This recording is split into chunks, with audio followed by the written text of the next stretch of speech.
Good morning everyone.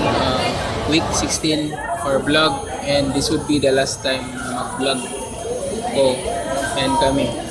So, naman po kayo waiting vlog. Kita rin sa August. Pinaka-August. Sa among buhat.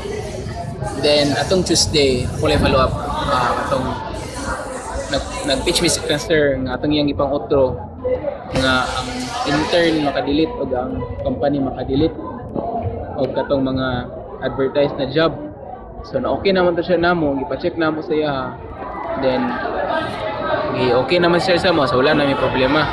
Ang amo na lang buhaton para sa iya is i-burn na mo ang among files sa city, tapos sulatan mo pangalan, name, dayon is send it sa iya.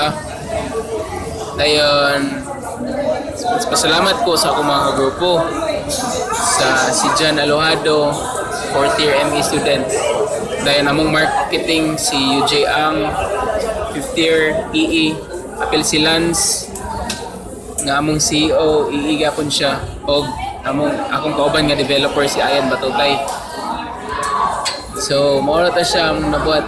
So okay na among product. So hopefully kung i-host ko na siya as na siya URL yun, makapalit na. So nagamit na rin siya. So more to siya. Thank you. Goodbye. Bless.